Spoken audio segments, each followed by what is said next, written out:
Hello students, आज हम start कर रहे हैं admission of a partner chapter.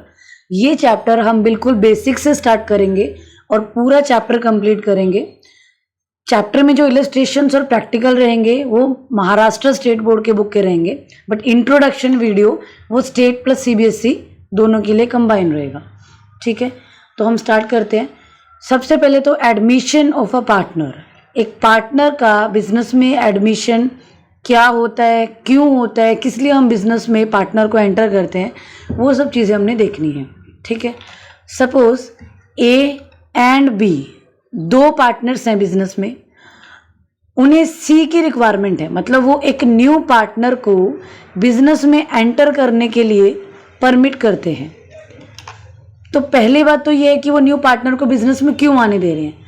सबसे पहले मे बी उन्हें एडिशनल कैपिटल का रिक्वायरमेंट हो, मतलब जो कैपिटल उन्होंने इन्वेस्ट किया हो वो कम हो, या वो उनका कैपेसिटी उतना ना हो कि वो एडिशनल कैपिटल इन्वेस्ट कर सके, उतना रिस्क बियर कर सके। तो मे बी वो एडिशनल कैपिटल के लिए न्यू पार्टनर को बिजनेस में एंटर करवाना चाहते हो। सेकेंड थिंग, मे बी वो दोनों ही एक पर्टिकुलर स्किल एक्वायर करते हैं। सपोज ए फाइनेंस डिपार्टमेंट से हो और बी मार्केटिंग से, लेकिन उन्हें एडवर्टाइजमेंट के स्पेशलाइजेशन का कोई पर्सन अपने बिजनेस में चाहिए, तो उन्होंने कोई मैनेजरियल स्किल या कोई क्वालिटी के लिए न्यू पार्टनर को एंटर करना हो। थर्ड हो सकता है कि उनका गुडविल, यानी जो उनका गुडविल का अमाउंट है वो ज़्यादा पीक पे नहीं जा रहा, तो उन्हें किसी थर्ड पर्सन जिसका ऑलरेडी एक वेल मेंटेन्ड गुडविल है, उस पर्सन के गुडविल के एडवांटेज के लिए वो बिजनेस में उसे एंटर करवाना चाहते हो। तो ये तीन ऑब्जेक्टिव्स हो सकते हैं जिनके लिए बिजनेस में एक न्यू पार्टनर का एडमिशन होता है। ठीक है, तो अब यहाँ पे हमें ये चेक करना है कि जब एक न्यू पार्टनर का एडमिशन होता है तो कौन कौन सी एडजस्टमेंट्स, यानी क्या क्या फॉर्मेलिटीज़ हमें क्लियर करनी होती है।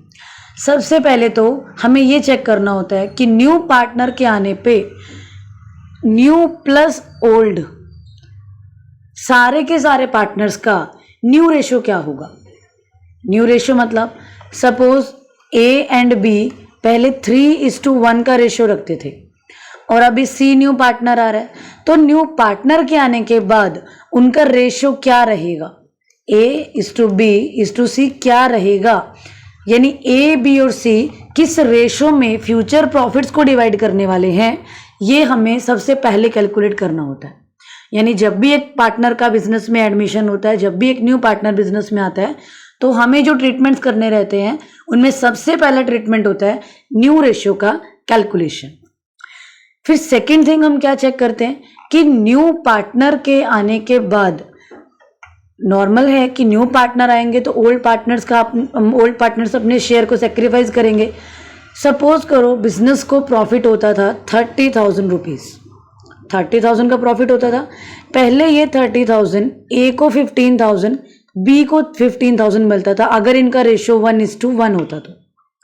अब बिजनेस में सी आ गया और सी के आने के बाद इनका न्यू रेशियो 1:1 हो गया, यानी अब ये 30,000 इन्हें कैसे मिलेगा, 10,000 10,000 10,000। तो यहाँ हमें क्या पता लग रहा है कि ए जिसको पहले 15,000 रुपीज़ मिल रहे थे, अब उसे न्यू पार्टनर के आने के बाद कितने रुपए मिल रहे हैं, 10,000। बी उसे भी पहले 15,000 मिलते थे, न्यू पार्टनर के आने के बाद उससे भी 10,000 मिल रहे हैं, यानी ए ने भी कितना सेक्रीफाइस किया 5,000 का, और बी ने भी कितना सेक्रीफाइस किया 5,000 का, और वो दोनों के सेक्रीफाइस से सी का गेन बन गया, दैट इज 10,000। तो सेकेंड ट्रीटमेंट हमें जो न्यू पार्टनर के एडमिशन के टाइम पे सेकेंड ट्रीटमेंट जो करना होता है वो होता है कैलकुलेशन ऑफ सेक्रीफाइसिंग रेशो। ये सारे के सारे एडजस्टमेंट्स मैं अलग अलग वीडियो में बताऊंगी, अभी सिर्फ एक इंट्रोडक्शन वीडियो है तो इसीलिए सबका ओवरव्यू मैं दे रही हूँ। हाँ जी, तो थर्ड स्टेप पे हमें क्या करना होता है, हमें चेक करना होता है ट्रीटमेंट ऑफ गुडविल, यानी न्यू पार्टनर के बिजनेस में आने पे हम गुडविल का ट्रीटमेंट कैसे करेंगे। अब गुडविल की ट्रीटमेंट में हमें दो चीज़ें करनी होती हैं। सबसे पहले तो करना होता है कैलकुलेशन, यानी मेरे बिजनेस में गुडविल है कितना, कैलकुलेशन करनी होती है। ठीक है, यानी गुडविल का एक वैल्यू मिल जाता है, हमें वैल्यू ऑफ गुडविल मिल जाता है। और दूसरा जो काम करना होता है वो हमें ये चेक करना होता है कि अब उस गुडविल को पार्टनर्स डिवाइड किस रेशो में करने वाले हैं, क्या मेथड यूज करने वाले हैं। और थर्ड चीज हमें क्या करनी होती है, हमें ये देखना होता है कि क्या न्यू पार्टनर अपने हिस्से का गुडविल कैश में ला रहा है, या वो अपने हिस्से गुडविल काइंड में लेके आ रहा है, या वो अपने हिस्से गुडविल अभी लेके ही नहीं आ रहा है। ये सारी की सारी चीजें हमें ट्रीटमेंट ऑफ गुडविल में पढ़नी होती है। इसके बाद जो फोर्थ टॉपिक रहता है वो होता है calculation of revalued amounts of assets and liabilities. मतलब हम ये चेक करते हैं कि जो बुक्स में एसेट्स का और लायबिलिटीज का वैल्यूज दिया है, क्या वो वैल्यूज एक्यूरेट है या उसमें कुछ ओवर वैल्यू या अंडर वैल्यू है। नॉर्मल है, अगर सपोज कोई एक पार्टनर बिजनेस में एंटर कर रहा है, हम एग्जांपल ले लेते हैं वही से A B and C partners. A B old partners हैं और सी बिजनेस में न्यू पार्टनर आ रहा है, तो न्यू पार्टनर ये तो चेक करना चाहेगा ना कि जो बैलेंस शीट ओल्ड पार्टनर्स मुझे प्रेजेंट कर रहे हैं, जो बैलेंस शीट मुझे दिखाई जा रही है, उसमें कोई विंडो ड्रेसिंग तो नहीं है। ऐसा तो नहीं कि एसेट्स का वैल्यू जानबूझ के ज्यादा दिखाया जा रहा है और लायबिलिटीज का वैल्यू जानबूझ के कम दिखाया जा रहा है। तो क्योंकि न्यू पार्टनर ये अश्योरेंस चाहता है, वो ये कंफर्म करना चाहता है कि जो एसेट्स और वैल्यूज बुक में हैं वो उनके एक्चुअल वैल्यूज हैं, इसी के लिए हम क्या बनाते हैं, रीवैल्यूएशन अकाउंट बनाते हैं। रीवैल्यूएशन अकाउंट में हम जितनी भी एसेट्स हैं उनके न्यू वैल्यूज यानी अपडेटेड वैल्यूज लिखते हैं, और जितनी भी लायबिलिटीज हैं उनके भी अपडेटेड वैल्यूज लिखते हैं। जो भी प्रॉफिट या लॉस आता है वो ओल्ड पार्टनर्स को उनके ओल्ड रेशियो में डिवाइड कर देते हैं। ओल्ड पार्टनर्स को ओल्ड रेशियो में क्यों डिवाइड करते हैं, क्योंकि ये एसेट्स और लायबिलिटीज उन्होंने ही बनाया था, एसेट्स भी उन्होंने क्रिएट की थी, लायबिलिटीज भी उन्होंने ही क्रिएट की थी। तो क्योंकि एसेट्स और लायबिलिटीज उन्होंने क्रिएट किए, तो इनसे अगर कुछ भी इंक्रीज या डिक्रीज, प्रॉफिट या लॉस होता है तो वो भी ओल्ड पार्टनर्स को उनके ओल्ड रेशियो में ही मिलता है। ठीक है, इसके बाद जो टॉपिक होता है वो होता है treatment of accumulated profits and losses. अब एक्यूमुलेटेड प्रॉफिट्स एंड लॉसेस मतलब न्यू पार्टनर की एंट्री से पहले, न्यू पार्टनर के आने से पहले ए एंड बी जो ओल्ड पार्टनर्स थे उन्होंने कुछ प्रॉफिट्स इकट्ठा किए होंगे, से जनरल रिजर्व इकट्ठा किया होगा, जनरल रिजर्व हो सकता है, या इन्वेस्टमेंट फ्लक्चुएशन फंड हो सकता है, इन्वेस्टमेंट फ्लक्चुएशन फंड हो सकता है, वर्कमैन कंपनसेशन फंड हो सकता है, या फिर उन्होंने मे बी कुछ लॉसेस एक्वायर कर रखे हों, लॉसेस कुछ एक्यूमुलेटेड हों। लॉसेस जैसे प्रॉफिट एंड लॉस का डेबिट बैलेंस हो सकता है, एडवर्टाइजमेंट हो सकती है, या any other type of loss, किसी भी टाइप का अगर लॉस है। क्योंकि ये प्रॉफिट्स और लॉसेस दोनों ही ओल्ड पार्टनर्स ने कमाए थे, इसीलिए हम इन्हें ओल्ड पार्टनर्स को उनके ओल्ड रेशियो में डिवाइड कर देते हैं। अगर बिजनेस में प्रॉफिट्स थे तो वो भी ओल्ड पार्टनर्स को ओल्ड रेशियो में डिवाइड हो जाएंगे, और अगर बिजनेस में लॉसेस थे तो वो भी ओल्ड पार्टनर्स को उनके ओल्ड रेशियो में ही डिवाइड हो जाएंगे। यानी कि न्यू पार्टनर की एंट्री से पहले हमें पुराने सारे के सारे एक्यूमुलेटेड प्रॉफिट्स एंड लॉसेस सबका ट्रीटमेंट करना होता है, सभी को हम क्लियर कर देते हैं।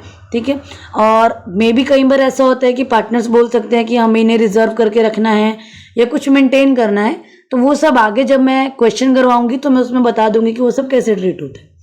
और इसके बाद जो सबसे लास्ट एडजस्टमेंट होता है वो होता है एडजस्टमेंट ऑफ कैपिटल। अब एडजस्टमेंट ऑफ कैपिटल का मतलब क्या है, एडजस्टमेंट ऑफ कैपिटल दो टाइप की होती है, एक होती है ओल्ड टू न्यू और एक होती है न्यू टू ओल्ड।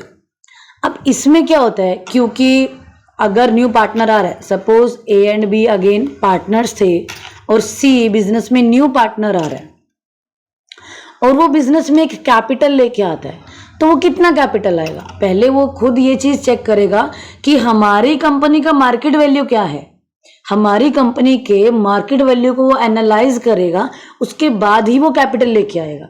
यानी कि उसके लाए हुए कैपिटल से हमें ये एस्टिमेट लग जाता है कि मार्केट में हमारी कंपनी का क्या वर्थ चल रहा है।